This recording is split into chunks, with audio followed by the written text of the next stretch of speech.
Game started. Lion, tiger, bear. Okay. Let's try, let's see. How about e4? A Sicilian, okay. A e6 Sicilian, so this could be a time and off or a con. Looks like a con Sicilian. Let's see, I don't have a great line against it. Okay, he's doing this early b5 move. Let's play f3 to defend the center. You know, because he can push on with b5 to b4, chase this knight away.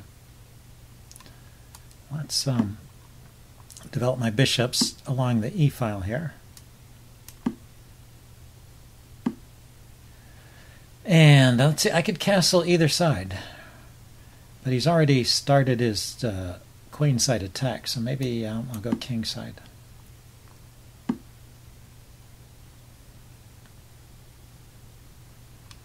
And then I can still put pressure on this pawn here, I believe. I'm not sure where this knight is going, though.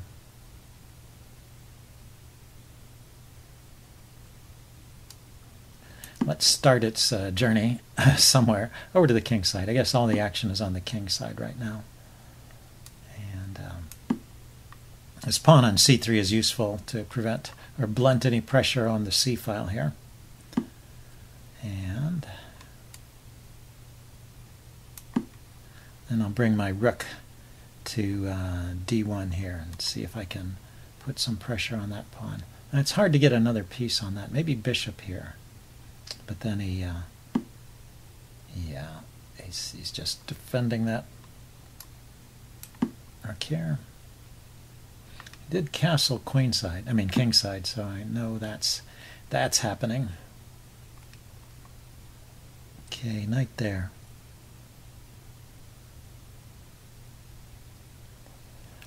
Where can I put my knight? Knight to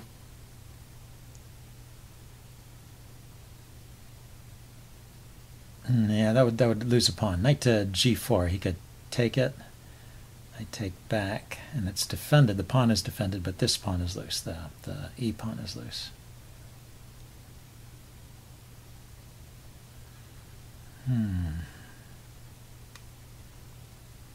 Okay, let's bring this bishop to f4. Well, that's his idea. He wants to come here. That's very typical idea on the Sicilian. So you trade it off, and let's drop back. He could have played e5, but he had to take back the knight first. So I guess I was not really losing a piece there. So now maybe I have a little pressure on the e pawn. So he kicks this knight. This knight can go to f4, f5 rather. f5, and it can reroute back to e3 and then go to d4. Let's see, I can also take pawn takes, queen takes, rook takes, rook takes, but that's a queen and a bishop for 2 pawns, or 1 pawn and 2 rooks, so that's not a good deal. Let's see, and if I put my knight on d5, he's probably just going to take it. That won't really help.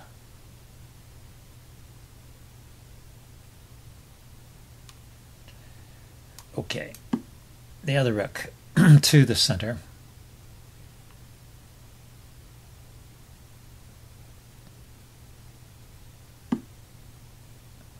Oh, we just grabbed a pawn over there. Okay, yeah, I didn't really think about that.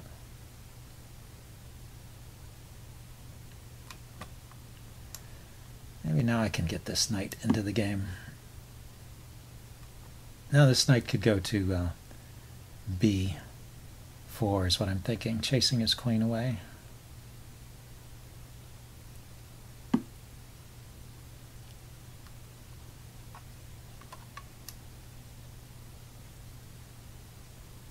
And maybe putting a little pressure on the a pawn.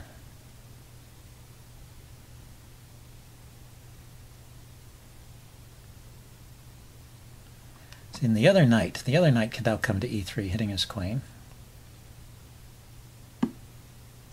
And then I'll be able to sink a knight into this square, because knight takes, bishop takes, queen takes is possible. Keeping a backwards pawn here.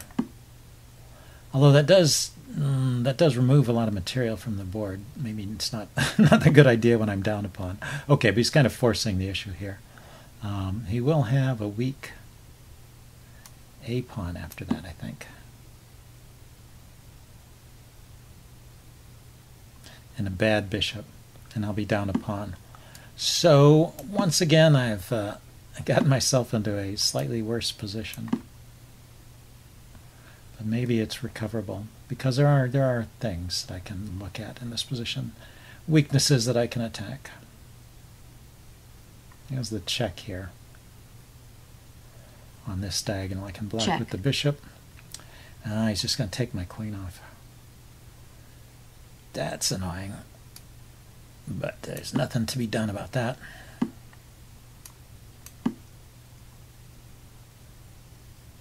Okay, now this pawn is hanging.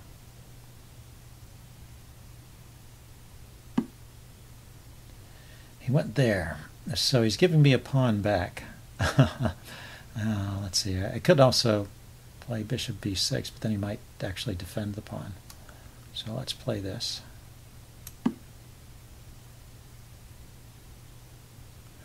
So I've gone from being worse to being better, I guess.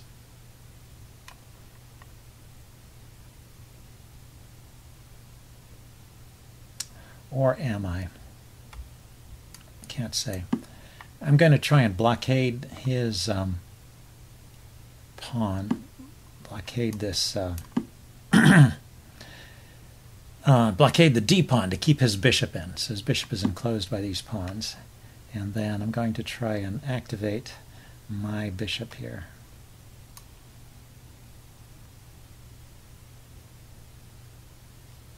How do I do that, though? Let's bring my king in, actually. I think that is a good idea.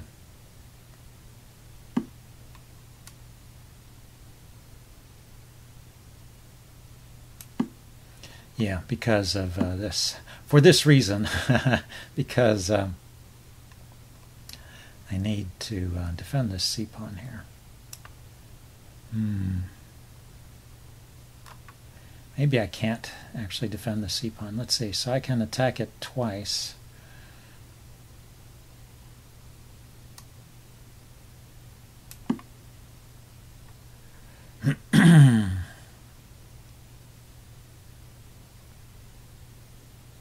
Maybe I can push the c-pawn all the way forward. Okay, he's not buying that. If I push it forward one more step, pawn takes, bishop takes. Bishop takes, rook takes, rook takes, rook takes. Everything just washes out there, doesn't it? Is there another way to play that?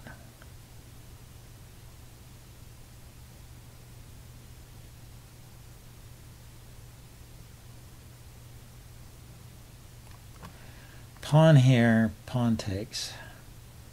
Yeah, his bishop is behind it, so I have to take with the bishop. And then he takes, and I take, and he takes. And I have a rook here, and he has a rook here, and he gets the first move even. Still, I don't see anything better, and otherwise I'm just losing that pawn.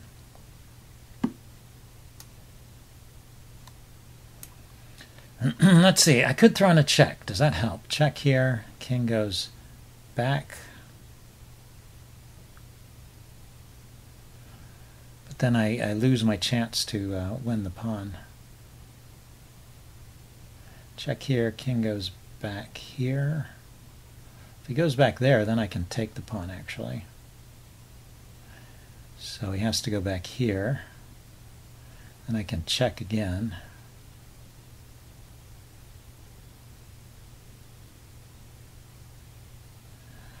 He can escape the checks over here, and then he's got his pawn supported, and I will have trouble rounding it up. So I guess I need to grab that pawn while I can.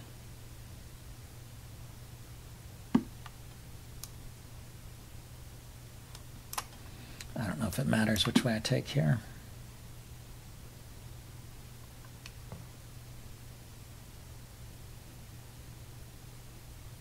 Check. And have to stay in touch with these pawns so he can kind of drive me drive me over here to G3.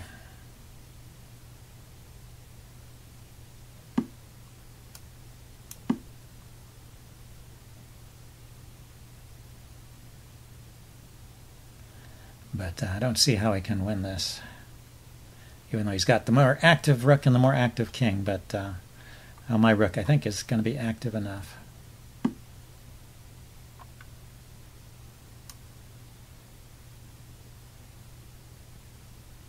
Check. Yeah, well, now we have a very symmetric position here. So let's see if he wants to try for anything. Thing is, there's no Zugzwangs. It's hard to get a Zugzwang in these endgames with rooks. I can maybe check from behind.